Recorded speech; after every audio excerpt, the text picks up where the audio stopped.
নমস্কার বন্ধুরা, কিয়ান্স ব্লগে তোমাদের সবাইকে স্বাগত। আমি খুব ভালো আছি, আশা করি তোমরা সবাই খুব ভালো আছো। আমাদের বিবাহবার্ষিকী কদিন আগেই চলে গেছে। বৃষ্টির কারণে আর একটু অসুবিধা থাকাতে তাই বিবাহবার্ষিকীটা পরে সেলিব্রেশন করা হলো। তো সেরকমভাবে কেউই আয়োজন ছিল না, শুধু আমার বান্ধবী আর বান্ধবীর বর কজনকেই বলেছিলাম। ওরা চলে এসে ওদের খুব খিদে পেয়েছিল, তো ওরা মুড়ি খেয়ে নিল। তো মুড়ি টুড়ি খেয়ে আমরা একটু জমসে গল্প করলাম। ওরা কেক নিয়ে এসেছিল, তো এখন হচ্ছে কেক কাট, আর তার সাথে গিফটটাও দিয়েছে। গিফটটা সত্যিই খুব সুন্দর, যেমন আর কাজের জিনিস। তোমাদের সাথে দেখাতে পারলাম না বলে সরি।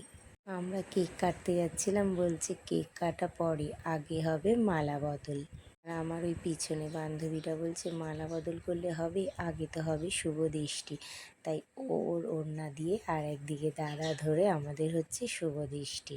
আর এই যে কালো কালারের যে জামা পরা দাদাটাকে দেখছি, ওদের কথা শুনলে হাসতে, কিন্তু ভিডিওটা কপিরাইট হয়ে যাবে বলে তো দাদাটার ভয়েসটা দিতে পারলাম না। এবার মালা বদল হচ্ছে, আর এদের কাজ দেখলে না লজ্জাও লাগবে আর তার সাথে হাসিও পাচ্ছে। এইবার হচ্ছে গোলাপ শুকানো। আমার এই পাশ থেকে দাদাটা বলছে, তোমার যতক্ষণ ইচ্ছা তোমরা দুজনকে গোলাপ শুকিয়েই যাও। এবার গোলাপ শুকানো শেষ হতে না হতেই সবাই ফুলগুলোকে কাচিয়ে নিচ্ছে, কারণ এরপর হবে সিঁদুর পরানো। তো এইদিকে বর হাতে সিঁদুর তুলে নিয়েছে আমাকে পরিয়ে দেবে বলে, আর এইদিকে সব ফুল কাচিয়ে নিচ্ছে, কারণ ফুলগুলো ছোড়া হবে। অনেকের মনে প্রশ্ন জাগতে পারে, আমার ছেলেটা কোথায়?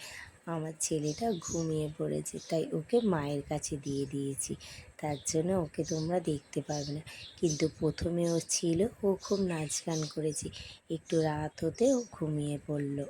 এদিকে আমার বর আমাকে সিঁদুর পরিয়ে নিয়েছে, আর ওরা সব ফুল ছুঁড়তে শুরু করে দিয়েছে।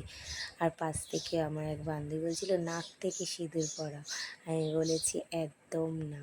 এবার সিঁদুর যে কারণে বর পড়েছে আমার থেকে অবশ্যই বড়, তোকে একটা প্রণাম করে নিলাম। তো এইবার হবে কেক কাটা। তো কেকটা কেটে নিয়ে সবাইকে একটু করে কেক খাইয়ে নিলাম। সে একটা বান্ধবী দেখছিল না, যে ওড়নাটা চাপা দিয়েছিল, ওর কাল সেদিনকেই জন্মদিন ছিল। তো আমাদের কেক কেটে ওঠার পর ওর একটু জন্মদিন সেলিব্রেশন করা হলো। যদিও বা এই ভিডিওর ক্লিপটা ছিল না বলে তোমাদের সাথে শেয়ার করতে পারলাম না। তো আমরা দুজনকে কেক খাইয়ে নিলাম। কেক খেয়ে দিয়ে উঠে ওদেরকে সবাইকে কেক খাইয়ে চলে গেলাম ওদের খাবার ব্যবস্থা করতে। তো ওদেরকে সবাইকে খেতে দিয়ে আর আমার বান্ধবী বন্ধুদের কাজ দেখবে তোমরা লাস্টের ভিডিওতে দেখতে পারবে, ওরা লাস্টে যাওয়ার আগে কি করে গেছে।